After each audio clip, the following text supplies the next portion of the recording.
Best thing about Richard Hammond is how quick-witted he is and funny. The best thing about James May is, I'll come back to you on that one.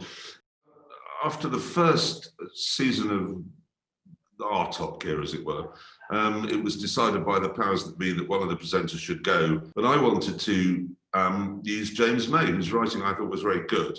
So I went off to find him, and he was drinking mess on a street corner in Bath and rambling at passers-by. And we managed to get him sobered up, cleaned up, got him into his hideous clothing, and then the rest is history. It did work very well. I mean, I knew James a bit. Did you ever cross over on the very original Top Gear then? Because I know... As I've never ceased to remind him, I left, they replaced me with him, and then within 30 minutes cancelled the show. And that was the end of Top Gear. And that's, I think, when he turned to alcohol, meths. What sort of state was he in when you found him on the street corner? Covered in vomit, just a rambling, drunk.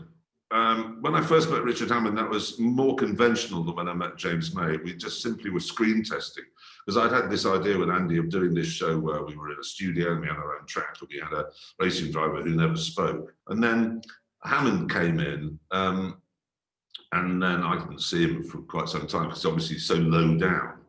But anyway, it started squeaking. And then after it was all over, we'd done the screen test. And I said, "Oh, whereabouts are you from?" And he went, "I'm from the Narm." Oh, Christ. And he went, "Yeah, Cheltenham." I was like, "Okay, you've got the job." I just knew immediately. The thing people don't realise about Hammond is just how funny he is. It's just annoying when you turn the television cameras on, he's not funny at all. But as soon as you turn them off, he's hilarious. One of the funniest people I've ever met. He's good company, is Hammond, in an evening. Well, until he gets to his 8th gin and tonic, then he gets a bit blurry. Well, you're asking how I felt about Richard Hammond's crash, to which I have to say, which one? Richard Hammond never had a brain injury. There wasn't one to injure. It was the first. I mean, yes, the first accident was a very, very long time ago, and was, of course, deeply shocking. The second one, well, not the second, but about the 14th one, that was the second really big one, was actually more alarming because I looked down the hillside. I'd been told it was somebody driving my car had crashed. So I was furious because I thought, who was driving my car anyway? And why have they crashed it? And then I looked and thought, that's not my car, that's Hammond's. And it was on fire. And I thought, ooh, that's not nice. Anyway, it quickly transpired. He emerged with only a broken leg. So not the end of the world, really. Well, it was for the poor people whose car it was, but Hammond was okay. Yeah, no, I mean, Hammond crashes all the time, so we're sort of getting used to it now. Best thing about Richard Hammond is how quick-witted he is and funny. And the worst thing is how he can't remember anything he's ever done, including what he did 5 minutes ago. The best thing about James May is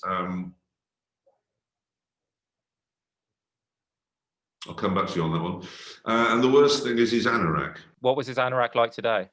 Well, okay, it's number one, it's too small for him. Number two, it's bright red, which is teamed with a floral shirt. Number three, it's fur-lined with white fur. It's not a good garment. I found the 2016 interview with James May where he said that it works because we all hate each other. Yeah, I know, and we used to have that shtick. It's quite fun to go around saying it. And I'm sure there was a time when we probably have hated each other, but we don't now, I don't think. We'll get on pretty well. We'll get on pretty well. What was it like when you obviously left the BBC and then the other two said that they weren't going to continue the show without you and you were a team? Like, how did that feel to you? It was delightful, really. I mean, it wasn't just them. It was 90% of the production team and all the crews and everything all just came over to Amazon with me, which was great. Yeah, no, that was thrilling and sort of vindicating in some ways. Is that good enough answer? I mean, you can tell some amazing story about how it warmed your heart, and you knew they were true friends, but No, just schmaltzy daytime television nonsense. Unless you are Piers Morgan and we're doing life stories. Generally, are there any stunts or things that you wanted to try that you've not been allowed to by health and safety or lawyers or people above you? Oh heavens, yeah. Over the years, God, yeah, many things we haven't been able to do. I mean, normally when we get completely stuck with health and safety, we just go and film it in South Africa because they haven't got any of that there, and get around it that way. Yeah, no, it's a constant source of annoyance, health and safety, as I'm sure it is for everybody. Do you ever get scared doing these things, or do you ever think about the dangers of driving cars really fast? I do think more about my mortality now than perhaps I used to. You do sometimes find yourself looking down a cliff edge or approaching a corner on a racetrack thinking, am I going too fast now? But it doesn't really slow me down, I must be honest.